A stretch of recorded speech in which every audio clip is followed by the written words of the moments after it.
Hi there, our highly valued, treasured and esteemed viewers and listeners, and welcome back to your channel of choice. This video I am about to present was compiled by Dr. Nath Arora, a clinical pharmacist by training and profession who is the founder of Progressive Pharmacotherapy Consultants, the premier virtual clinical pharmacy institute for capacity building for healthcare workers. The Virtual Clinical Pharmacy Institute with a difference, where patient safety, medication therapy management and optimal clinical outcomes are very crucial and non-negotiable to us. Here we seek to remain your premier source of crucial tips for high-impact pharmacotherapy services. So, on behalf of the Institute, I humbly urge you all to sit back and spare me part of your very precious time to share with you very useful tips which may prove very, very handy in your line of duty. I now welcome you all to part 567 of our pharmacotherapy series, which majors in sleep disorders. The first case reads, ASD, a 77-year-old man, is seen for his initial geriatrics primary care clinic visit. Vital signs include temperature, 98.8 degrees Fahrenheit, a heart rate of 58 beats per minute, a respiratory rate of 18 breaths per minute, blood pressure of 166 systolic 69 diastolic, a height of 5 feet 3 inches, and a weight 109 pounds. He was referred from an emergency department visit 4 days earlier with complaints of palpitations and anxiety. Before his emergency department visit, his medications included atenolol 50 mg daily, lorazepam 1 mg at bedtime, and saw palmetto 320 mg daily. At his emergency department visit, he stated he had taken lorazepam for sleep for more than 1 year, but did not take it the prior 2 nights and started feeling palpitations and anxiety. His electrocardiogram showed normal sinus rhythm at 67 beats per minute, and ASD's head-computed tomography scan was negative for any hemorrhage. ASD was told not to restart the lorazepam, but instead to take diphenhydramine 50 mg at bedtime. He took only 1 dose, felt terrible, and fatigued for the next 2 days. On further questioning, he states that he falls asleep without difficulty, usually awakens 2 to 3 times each night to urinate, and often has difficulty falling back to sleep.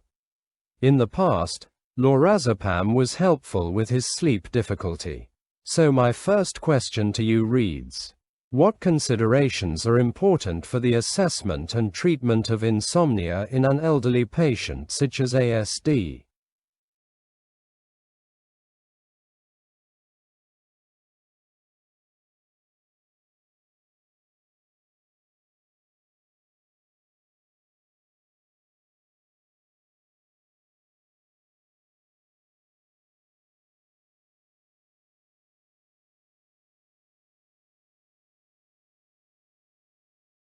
Treatment of insomnia in the elderly represents a therapeutic dilemma. Evidence supports an increased need to treat insomnia in the elderly to reduce its potentially serious complications, yet many drug treatment options have potential for harm that may outweigh their benefit. In a large epidemiological study of sleep complaints in 9,282 individuals 65 years and older conducted by the National Institute on Aging, 57% of subjects indicated at least one sleep complaint occurring most of the time, 19% had difficulty falling asleep, 30% complained of awakening at night, and 19% complained of awakening too early. Despite such high frequency of sleep complaints, these complaints are primarily thought to be more a marker of poor physical and mental health rather than caused by aging itself. Historically, it was accepted that age-related sleep changes begin in early adulthood and progress steadily across the adult lifespan. However, In a meta-analysis of 65 studies of quantitative sleep parameters across the lifespan of individuals from ages 5 to 102 without sleep complaint, most changes in sleep were found to occur by age 60. Changes in sleep latency are small and subtle, with an overall increase between 20 and 80 years of less than 10 minutes. Increases in percentages of stage 1 and 2 sleep, as well as decreases in total sleep time, percentage of slow wave and rapid eye movement sleep, and rapid eye movement latency, were significant with aging up to age 60, but only minimal changes were seen after age 60. Only sleep efficiency was found to continue to significantly decrease after age 60. Therefore, identifying factors underlying sleep complaints in the elderly is critical and can lead to appropriate diagnosis and treatment.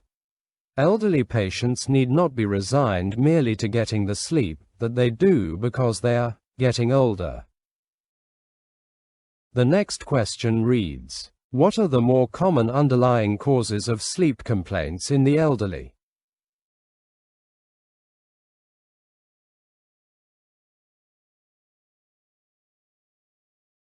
Common precipitants of acute insomnia in the elderly include acute medical illnesses, hospitalization, changes in the sleeping environment, medications, and acute or recurring psychological stressor.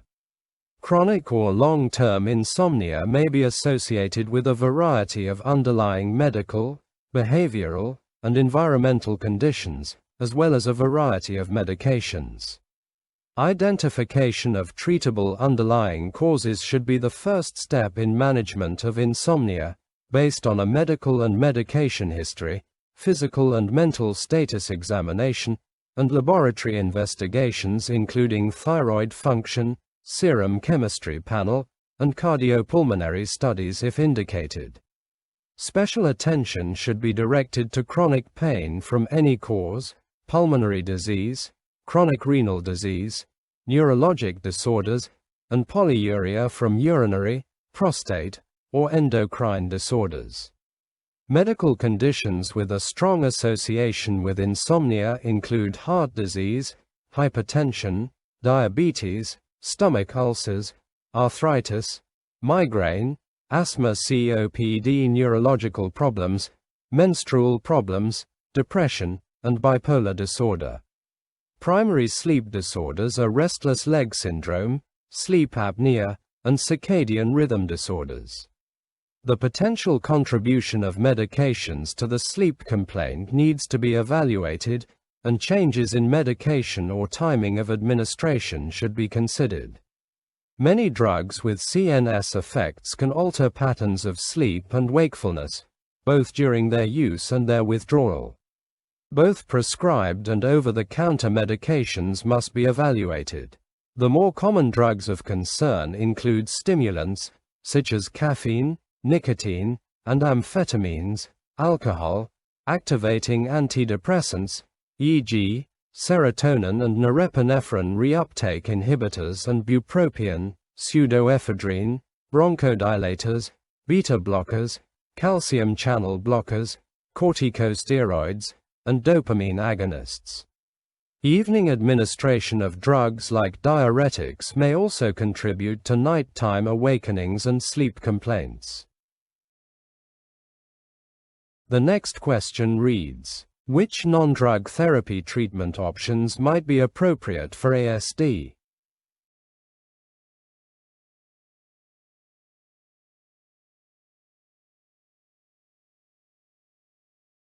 Cognitive behavioral therapy, abbreviated as CBT, is an effective and safe alternative to drug therapy for insomnia and has also been shown to be an effective augmenting treatment with drug therapy. Cognitive behavioral therapy limitations include that it is little known, not widely available, and more time-consuming than drug therapy. Both pharmacologic and non-pharmacologic approaches are effective for the short-term management of insomnia in late life, and current evidence suggests that sleep improvements are better sustained over time with behavioral treatment. A comparative meta-analysis of 21 studies of pharmacotherapy and behavior therapy for persistent insomnia in adults found that both treatments similarly produced moderate to large improvements in number of awakenings, wake time after sleep onset, total sleep time, and sleep quality. Behavior therapy, however, resulted in a greater reduction of sleep latency than pharmacotherapy. Cognitive behavioral therapy was compared with pharmacotherapy, with zolpidem, and its combination in 63 young and middle-aged adults with chronic sleep-onset insomnia. There was a significant difference in percent change in improved sleep-onset latency. Cognitive behavioral therapy 52%, combination therapies 52%, zolpidem 14%, placebo 17%. No significant differences were found among the groups in total sleep time. The authors concluded that cognitive behavioral therapy, alone or in combination with pharmacotherapy, was more effective than pharmacotherapy alone or placebo for the treatment of sleep-onset insomnia. Avoidance of medications with their associated costs, adverse effects, and drug interactions is the primary advantage of cognitive behavioral therapy. Disadvantages of cognitive behavioral therapy include possible longer time to effective treatment, higher initial cost, and relative paucity of trained providers in many areas. The next question reads, what are the concerns about the use of lorazepam or another benzodiazepine in ASD?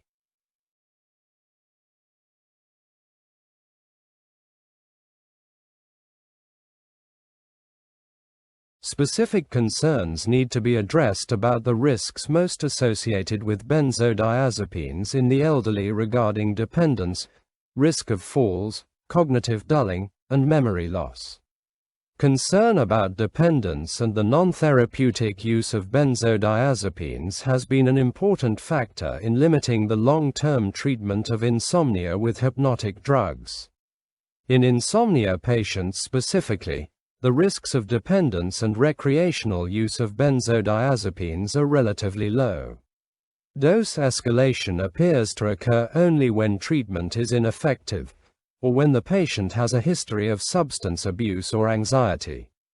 Although still controversial, the risk of dependence and abuse associated with the newer non-benzodiazepine drugs may be lower than that associated with benzodiazepine hypnotic drugs.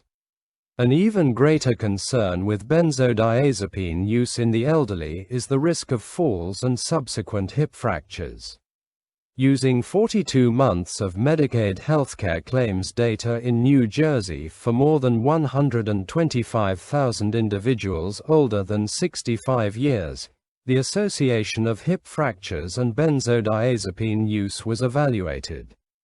Compared with not being exposed to a benzodiazepine, exposure to any benzodiazepine was associated with a 54% higher rate of hip fracture, and after adjusting for potential confounding variables, benzodiazepine use was associated with a 24% higher rate of hip fracture.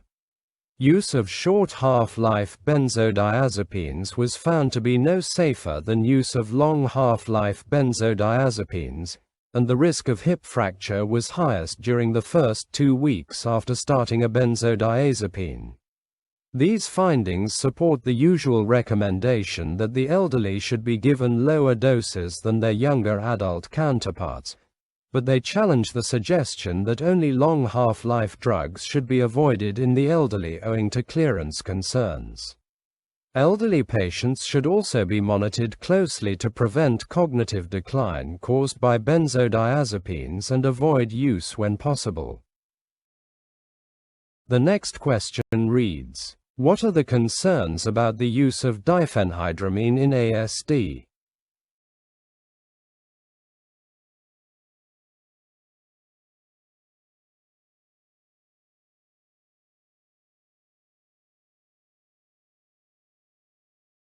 Sedating antihistamines are not recommended for treating insomnia in the elderly, as there is no evidence of sustained benefit and they pose significant risk of anticholinergic effects, notably cognitive impairment, dry mouth, urinary retention, and constipation. Duration of sedative effect. Efficacy from antihistamines is also problematic, with tolerance to sedative effects developing quickly, that is 3 to 7 days. ASD's primary sleep complaint is related to his nocturia. He is self-treating his urinary symptoms with saw palmetto, which he did not mention at his emergency department visit, perhaps because no one asked whether he used any over-the-counter or herbal medications. His primary treatment, therefore, must be directed at assessing and more successfully treating his nocturia. ASD also likely experienced lorazepam withdrawal symptoms. The many potential risks associated with benzodiazepines in the elderly led to a valid decision to discontinue lorazepam. The choice of diphenhydramine was poor, however, not only because of limited short-term efficacy but also because of its potential to worsen both urinary symptoms and memory impairment. Clinicians must ask patients about over-the-counter and herbal medications they may be using to self-treat their symptoms. The best treatment of sleep complaints in elderly persons is to identify any underlying treatable cause, review and identify any sleep hygiene issues, and avoid using benzodiazepines or sedating antihistamines, whose risks often outweigh any benefit. So there you have it, our highly esteemed viewers and listeners.